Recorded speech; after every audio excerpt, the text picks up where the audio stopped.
7h51, l'heure de retrouver Carlier Libre, la santé au travail, ça lui va. La chronique humeur et humour de notre Guy Carlier. Bonjour Guy.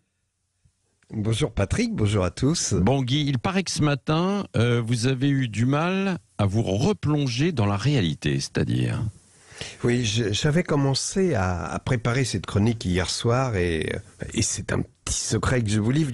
J'ai besoin de trouver l'idée de la chronique avant de me coucher. Ça me rassure et je peux m'endormir sereinement, non sans avoir au préalable pratiqué avec ma compagne quelques jeux érotiques qui me permettent de m'assoupir l'esprit serein. Ah ouais. La mâchoire ankylosée, certes, mais l'esprit serein.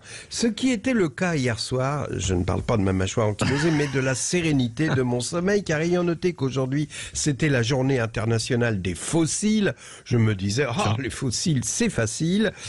C'est vrai que c'est un excellent thème de chronique, au-delà de l'allitération, et je vois bien que vous hochez la tête, Patrick, mais quand je dis les fossiles, c'est en un seul mot. Il ne s'agit pas de cet accessoire de maquillage destiné à donner de la profondeur à votre regard de braise que vous fixez sur vos paupières dès votre arrivée au Body Body Love et qui sont aussi importants pour vos soirées de partage que les sous-vêtements en latex. Non, les fossiles dont je parle s'écrivent en un seul mot. Ce sont les débris d'espèces disparues qu'on trouve incrustés dans les dépôts sédimentaires. Un mauvais chroniqueur aurait dit immédiatement « un débris d'espèces disparues qu'on trouve dans les dépôts sédimentaires, mais c'est Drucker qui sort de Studio Gabriel à la fin de l'enregistrement de Vivement Dimanche ». Eh bien non, je ne suis pas du genre à aller à sa facilité et me moquer bêtement des octogénaires. D'autant, je ne sais pas si vous avez remarqué qu'il existe une différence de traitement entre eux. Par exemple, on ne se moque pas de Clint Eastwood, alors qu'il est bon ton de caricaturer Brigitte Bardot, on rigole, on pense couche confiance, appareillage acoustique, incontinence, tout ça, et pensée réactionnaire, limite facho, alors que Clint Eastwood a le même âge et surtout les idées réactionnaires. Mais Eastwood, c'est total respect.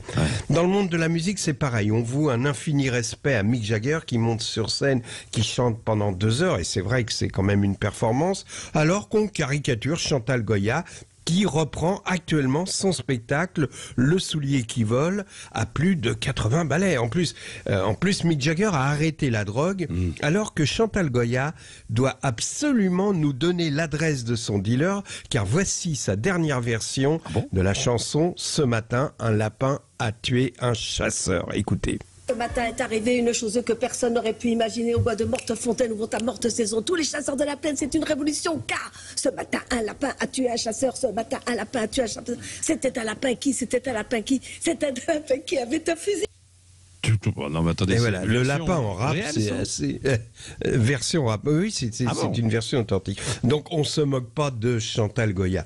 Depuis 50 ans, des générations d'enfants que les grands-mères emmenaient à Noël au Palais des Congrès voir Le soulier qui vole ont gardé des souvenirs merveilleux. Vous savez, ils revenaient avec le disque, la cassette, qu'ils retrouvent aujourd'hui adultes au hasard d'un déménagement. Eh bien, elle remonte, donc je vous l'ai dit, sur scène ces jours-ci. Elle va avoir du mal à le faire décoller le soulier, mais peu importe, des enfants vont encore rêver.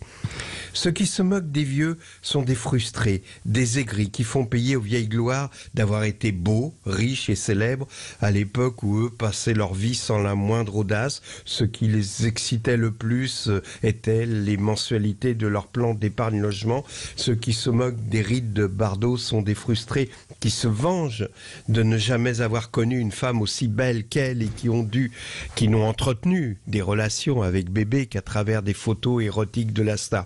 Paraphrasant, il était une fois, il pourrait dire « J'ai encore rêvé d'elle, j'en ai rêvé si fort que les photos s'en souviennent ». Pour finir, voici un septuagénaire qui, il y a 40 ans, rêvait d'un autre monde. Mais malheureusement, comme le monde n'a pas changé, il continue inlassablement de monter sur scène pour chanter son rêve. Et à mon avis, il n'est pas prêt d'arrêter de chanter.